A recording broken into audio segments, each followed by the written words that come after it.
Job plus business ఏది చేయాలి అంటే మీ పాయింట్ ఆఫ్ వ్యూ వేరు ఉంటుంది కదా. ఇప్పుడు మేము చెప్పేది మాది వేరే ఉంటుంది. సో అది చెప్పండి ఒకసారి. ఈ క్వశ్చన్స్ నాకు రెగ్యులర్గా వస్తాయి సార్. జనరల్గా చాలామంది మీరు కూడా ఒప్పుకున్నారు కాబట్టి చాలామంది పర్సనల్ డెవలప్మెంట్ ట్రైనర్లు కానీ మిగతా వాళ్ళు కానీ చెప్పేది బిజినెస్ చేయండి, బిజినెస్ చేస్తేనే యూ కెన్ బి రిచ్. కానీ నేను ప్రాక్టికల్గా నా అబ్జర్వేషన్ ఏంటంటే ఈక్యూ కదా నాది. So my perception is different. అందుకే నాకు మిగతా వాళ్ళ ఆన్సర్స్ కంటే నా ఆన్సర్స్ డిఫరెంట్ కూడా నన్ను తిక్కలు అందుకే నేను అడిగాను తేడాగా అంటారు.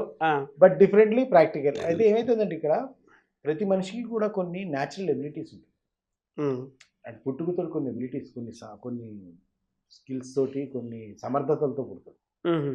ఆ సమర్థతలు కనుక రెండు రకాలుగా అంటే వాడు మళ్ళా ఇన్బార్న్ ఎబిలిటీస్ ఒకటి, ఎక్వైర్డ్ ఎబిలిటీస్ ఒకటి.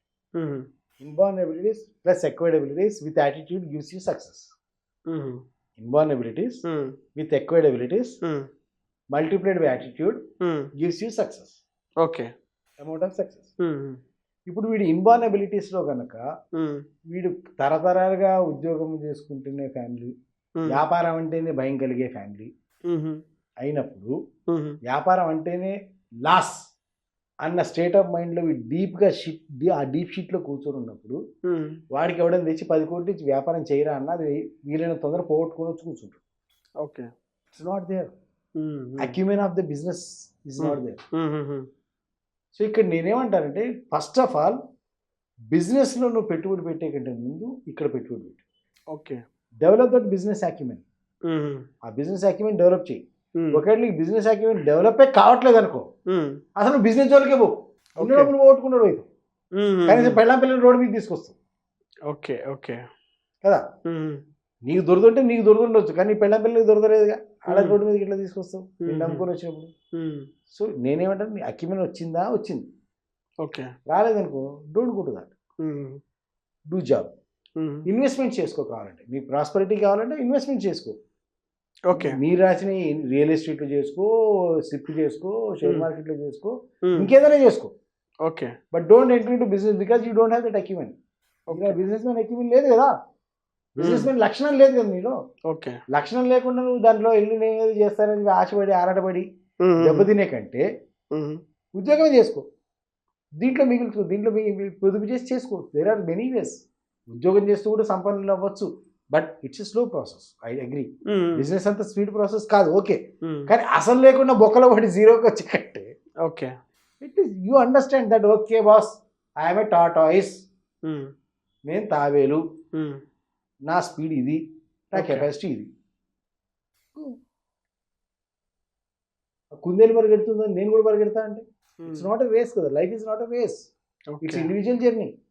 నీ ఇండివిజువల్ జర్నీ నువ్వు చూసుకో, నీ కంఫర్టబుల్ ఎట్లుంటుందో నువ్వు చూసుకో, నీ టార్గెట్ ఏంటి చూసుకో, దానికి ఎలా కావాలి ఇది కాదు. ఓకే, ఇది ఒక మార్గం. ఇప్పుడు సంపన్నుడు అవ్వాలంటే బిజినెస్ ఒక మంచి మార్గము, సక్సెస్ఫుల్ మార్గము, ప్రూవెన్ మార్గం, agreed. But it is not the only way కదా. You know when it is going to damage you, why to enter in to that. Okay, you can find some other ways. Plus ఇంకోటి ఏంటంటే నేను అనేది ఏంటంటే ఈ సంస్థ అంటే ఈ మానవజాతి వ్యాపార సంస్థ, వ్యాపార వర్గం కానీ వ్యాపార ప్రపంచం, వ్యాపార ప్రపంచంలో వ్యాపారం పెట్టేవాళ్ళు ఎంత ఇంపార్టెంటో ఆ వ్యాపారం దగ్గర ఉద్యోగం చేసేవాళ్ళు కూడా అంత ఇంపార్టెంట్. కరెక్ట్. ఉద్యోగం చేసేవాళ్ళు లేదు, వ్యాపారం ఏం చేయలేడు. అవును. సో ఈ ప్రపంచానికి ఇద్దరు ఇంపార్టెంటే, ఇటు ఈ both side of the coin. So వ్యాపారం మాత్రమే ఇంపార్టెంట్, ఆ ఉద్యోగస్తుడు ఇంపార్టెంట్ కాదు అనడానికి ఛాన్స్ లేదు. ఎందుకు మన ఇంట్లో 2 రోజులు పని మనిషి రాస్తే మనకి తేడా తెలుస్తుంది. అవును అవును. సో ఇల్లు మందే కదా, మరి పని మనిషే కదా రాంది. అవును. సో మన మీద పని మనిషి డిపెండ్ అయింది కదా. No, most of the time we are dependent అన్నారు. కరెక్ట్. సో అట్లా వ్యాపారి కూడా ఉద్యోగస్తుల మీద డిపెండెంటే. అయితే ఇక్కడ ప్రాబ్లం ఏమవుతుందంటే మరి మనం ఇక్కడ ప్రపంచంలో మనం చూస్తున్నప్పుడు ప్రాబ్లం ఏమవుతుంది, ఉద్యోగస్తుడు ఎవడవుతున్నాడో వాడి స్కిల్స్ మీద డిపెండ్ అవ్వకుండా టూ మచ్గా యజమాని మీద డిపెండ్ అవుతుంది. అక్కడ ప్రాబ్లం వస్తుంది. ఓకే, నేనేమంటానంటే ఉద్యోగస్తులు ఎవరైతే ఎంప్లాయీస్ వస్తారో వాళ్ళు నేను జీతం తీసుకుంటున్నాను, నేను చేంజ్ ద వర్డ్. జీతం తీసుకుంటున్నా అంటే వాడు దయ చూపిస్తున్నాడు, నువ్వు వాడు దయగా ప్రాప్తి, ఇట్లా దిస్ ఈజ్ యువర్ స్టేటస్. జీతం తీసుకుంటున్నాడు, కరెక్ట్. No, change it. నేను సంపాదిస్తున్నా. Okay, I'm earning by selling my skills and time. నా స్కిల్స్ టైం నేను అమ్ముతున్నా. ఓకే. సో ఆటోమేటిక్ నీ బిజినెస్ అక్యూమెంట్ వచ్చేసింది. చూడు వ్యాపారస్తుడు 10 మంది కస్టమర్లకు అమ్ముతున్నాడు, నేను ఒకటే కస్టమర్కి అమ్ముతున్నా. ఓకే. వాడు రోజు ఇన్కమ్ తీసుకుంటాడు, వాడు రోజు రిటర్న్ తీసుకుంటున్నాడు సెల్ అమ్మిన వాటికి, నేను నెలకోసారి తీసుకుంటున్నాను. అదర్వైజ్ ఐఎమ్ సెల్లింగ్ అన్నప్పుడు ఏం చేస్తావు నువ్వు? You look for better candidate, better customer who can pay you more. ఇది ఎప్పుడు వస్తుంది అంటే Correct. నీ దగ్గర ఉన్న సరుకు మీద నీ కాన్ఫిడెన్స్ ఉన్నప్పుడు వస్తుంది. నీ దగ్గర ఉన్న సరుకు మీద కాన్ఫిడెన్స్ లేనప్పుడు ఏం చేస్తా, అయ్యా అప్ప అంటావు. రిస్క్ ఎందుకు, మళ్ళీ ఉన్నది పోతే బాగుండదు. ఎప్పుడు అంటావు నువ్వు అంటే నీ స్కిల్స్ మీద నీకు కాన్ఫిడెన్స్ లేదు. అంతే. వర్క్ దేర్, అక్కడ వర్కౌట్ చెయ్యి. కరెక్ట్. సో నువ్వు బయటికి వెళ్తా అంటే నీకు కాదు, నీ యజమానికి ప్యాంట్ తడవాల.